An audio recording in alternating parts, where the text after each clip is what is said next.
ಮಂಡ್ಯದಲ್ಲಿ ಮತ್ತೆ ಚರ್ಚೆಗೆ ಬರ್ತಾ ಇದೆ. ಮತ್ತೆ ಇದೇ ರೀತಿಯಾದಂತಹ ಸುದ್ದಿಗಳು ಬರ್ತಾ ಇದೆ. ಅದೇನು ಅಂತಂದ್ರೆ ಭ್ರೂಣ ಹತ್ಯೆಯ ವಿಚಾರ. ಸಕ್ಕರೆ ನಾಡು ಮಂಡ್ಯದಲ್ಲಿ ಭ್ರೂಣ ಹತ್ಯೆಯ ಪದೇ ಪದೇ ಕೇಳಿ ಬರ್ತಾ ಇದೆ. ಇದು ಸರ್ಕಾರಿ ಹೆಲ್ತ್ ಕ್ವಾರ್ಟರ್ಸ್ ನಲ್ಲಿಯೇ ಈ ಕೀಚಕ ಕೃತ್ಯವನ್ನ ನಡೆಸಿರೋದು. ಪಾಂಡವಪುರದ ಸರ್ಕಾರಿ ಕ್ವಾರ್ಟರ್ಸ್ ಮೇಲೆ ಆರೋಗ್ಯ ಅಧಿಕಾರಿಗಳು ದಾಳಿ ಮಾಡಿದ್ದಾರೆ. ಓರ್ವ ಮಹಿಳೆಯ ರಕ್ಷಣೆಯನ್ನ ಮಾಡಿದ್ದಾರೆ. ಮೂವರನ್ನ ಅರೆಸ್ಟ್ ಮಾಡಿದ್ದಾರೆ. ಪಾಂಡವಪುರ ತಾಲೂಕು ಆಸ್ಪತ್ರೆಯ ನೌಕರ ಆನಂದ್, ತಾಲೂಕು ಆಸ್ಪತ್ರೆಯಲ್ಲಿ ಹೊರಗುತ್ತಿಗೆ ಡಿ ಗ್ರೂಪ್ ನೌಕರೆ ಅಶ್ವಿನಿ ಲಾಕ್ ಆಗಿದ್ದಾರೆ. ಅಕ್ರಮ ದಂಧೆಯಲ್ಲಿ ಕೆಲ ವೈದ್ಯಾಧಿಕಾರಿಗಳು ಭಾಗಿಯಾಗಿರುವಂತಹ ಶಂಕೆ ಇದೆ. ಈಗ ಸ್ಥಳಕ್ಕೆ ಮಂಡ್ಯ ಡಿಎಚ್ಒ ಭೇಟಿಯನ್ನ ಕೊಟ್ಟು ಪರಿಶೀಲನೆಯನ್ನ ಮಾಡಿದ್ದಾರೆ. ಇಲ್ಲಿ ಯಾರಾದರೂ ಬಂದರೆ ಈ ರೀತಿ ಅಬಾರ್ಷನ್ ಮಾಡಿಸ್ಕೊಳ್ಳೋರು ಬಂದರೆ ನಮಗೆ ದಯವಿಟ್ಟು ಮಾಹಿತಿ ಕೊಡಿ, ಬಂದಾಗ ನಾವು ಮಾಡಲಿಕ್ಕೆ ಅಂತ. ನಿನ್ನೆ ರಾತ್ರಿ ನಮಗೆ 11 ಗಂಟೆಗೆ ಮೆಸೇಜ್ ಬಂತು ಈ ರೀತಿ ಬಂದಿದ್ದಾರೆ ಅಂತ. ಬಂದ ತಕ್ಷಣ ರಾತ್ರಿ 12 ಗಂಟೆಗೆ ಬಂದು ನಾವು ಅಬಾರ್ಷನ್ ಮಾಡ್ತಿದ್ದ ಹೆಣ್ಮಗು ಇಲ್ಲೇ ಇತ್ತು. ಮಾತ್ರೆ ನುಗ್ಸಿದ್ರು ಬೆಳಿಗ್ಗೆ ಸಂಜೆ 6 ಗಂಟೆಗೆ. ಅರ್ಧ ಅಬಾರ್ಷನ್, ಇನ್ಕಂಪ್ಲೀಟ್ ಅಬಾರ್ಷನ್ ಅಂತ ಹೇಳ್ತೀವಿ, ಇನ್ಕಂಪ್ಲೀಟ್ ಅಬಾರ್ಷನ್ ಥರ ಆಗಿತ್ತು. ಹೆಣ್ಮಗುನ ಹಾಸ್ಪಿಟ್ಲಿಗೆ ಶಿಫ್ಟ್ ಮಾಡೋದು. ಜೊತೆಗೆ ಇಲ್ಲಿ ಆ ಪರಿಕರಗಳು ಏನೇನು ಉಪಯೋಗಿಸ್ತಾ ಇದ್ರು ಅವೆಲ್ಲವನ್ನು ಸೀಸ್ ಮಾಡಿದ್ದೀವಿ. ಸೀಸ್ ಮಾಡಿ ಇವ್ರನ್ನ, ಈ ಮನೇಲಿದ್ದವ್ರು ಯಾರ್ಯಾರಿದ್ದರು ಎಲ್ಲರನ್ನೂ ಕೂಡ ಕಸ್ಟಡಿಗೆ ಪೊಲೀಸ್ನವ್ರು ತಗೊಂಡಿದ್ದಾರೆ. ಈಗ ಇನ್ವೆಸ್ಟಿಗೇಷನ್ ಮಾಡ್ತಾಯಿದ್ದೀವಿ.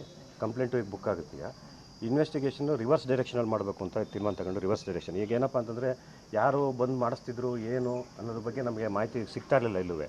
ಈಗೇನಪ್ಪ ಅಂದರೆ ಈಗ ಈ ವ್ಯಕ್ತಿ ಸಿಕ್ಕಿರೋದ್ರಿಂದ ಇವರೆಲ್ಲಿ ಸ್ಕ್ಯಾನಿಂಗ್ ಮಾಡಿಸ್ಕೊಂಡ್ರು, ಇವ್ರು ಸ್ಕ್ಯಾನಿಂಗ್ ಮಾಡಿಸೋಕ್ಕೆ ಯಾರ್ಯಾರು ಸಹಾಯ ಮಾಡಿದ್ರು, ಈ ರೀತಿ ಇನ್ವೆಸ್ಟಿಗೇಷನ್ ಮಾಡಲಿಕ್ಕೆ ನಾನು DC ಸರ್ ಜೊತೆ ಮತ್ತು SP ಸರ್ ಜೊತೆ ಈಗಾಗಲೇ ಮಾತಾಡಿದ್ದೀವಿ.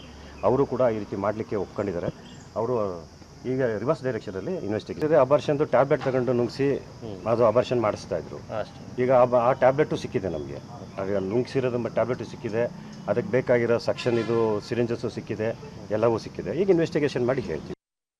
ಪಾಂಡವಪುರ ಜನರಲ್ ಆಸ್ಪತ್ರೆಗೆ ಹೋದ್ಮೇಲೆ ನನಗೆ ಒಂದು ಮಾಹಿತಿ ಬಂತು.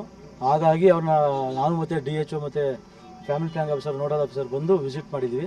ಆ ಟೈಮಲ್ಲಿ ಸಿಕ್ಕಿಲ್ಲ ಸರ್. ಅಂದರೆ ನಿಮ್ಮ ಕಚೇರಿಯಿಂದನೇ ನಡೆದಿದ್ದು, ತಮಗೆ ಮಾಹಿತಿ ಬಂದಿಲ್ಲ ಅಂದರೆ ಬೇರೆ ಕಡೆ ನಡೆದಿದ್ದು ಹೆಂಗೆ? ಸಹೋದ್ಯೋಗಿ ರೋಹಿತ್ ದೇವರಳ್ಳಿ ಈಗ ನನ್ನ ಸಂಪರ್ಕಕ್ಕೆ ಸಿಗ್ತಾ ಇದ್ದಾರೆ. ರೋಹಿತ್, ಪದೇ ಪದೇ ಮಂಡ್ಯದಲ್ಲೂ ಕೂಡ ಈ ರೀತಿಯಾದಂತಹ ಆರೋಪಗಳು ಕೇಳಿ ಬರುತ್ತೆ, ಈ ರೀತಿಯಾದಂತಹ ದಾಳಿಗಳು ನಡೆಯುತ್ತೆ.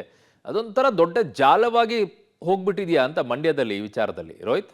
ಖಂಡಿತ ಮಂಡ್ಯದ ಆಲೆ ಮನೆಯಲ್ಲಿ ಈ ರೀತಿಯಂತ ಪ್ರಕರಣಗಳು ಜರುಗ್ತಾ ಇತ್ತು. ಆ ನಿಟ್ಟಿನಲ್ಲಿ ಅದು ಕೂಡ ಪತ್ತೆಯಾಗಿ ಅವ್ರ ವಿರುದ್ಧವಾಗಿ ಕ್ರಮಗಳು ಕೂಡ ಆಯ್ತು. ಇಲ್ಲಿ ಇಡೀ ಜಿಲ್ಲೆಯಾದ್ಯಂತಲೂ ಕೂಡ ಒಂದು ತಂಡ ರಚನೆ ಮಾಡಿ ಈ ರೀತಿ ಕೃತ್ಯವನ್ನ ಯಾರು ಮಾಡ್ತಾ ಇರೋ ನಿಟ್ಟಿನಲ್ಲಿ ಕೂಡ ಗಮನ ಹರಿಸಲಾಗ್ತಾ ಇತ್ತು. ಆದ್ರೆ ಇದೀಗ ಮಂಡ್ಯದ ಪಾಂಡವಪುರ ಏನಿದೆ, ಪಾಂಡವಪುರದ THO ಕಚೇರಿ ಹಿಂಭಾಗ ಇರುವಂತಹ ಸರ್ಕಾರಿ ಕ್ವಾರ್ಟರ್ಸ್ ನಲ್ಲೇ ಕೂಡ ಈ ರೀತಿಯಾದ ಕೃತ್ಯ ಇದೀಗ ಬೆಳಕಿಗೆ ಬಂದಿರುತ್ತದೆ. ಅದು ಕೂಡ ಆಂಬುಲೆನ್ಸ್ ಡ್ರೈವರ್ ಮತ್ತೆ ಡಿ ಗ್ರೂಪ್ ನೌಕರ ಇಬ್ರು ಕೂಡ ಸೇರ್ಕೊಂಡು ಈ ಒಂದು ಕರಾಳ ದಂಧೆಯಲ್ಲಿ ಭಾಗಿಯಾಗಿದ್ದಾರೆ.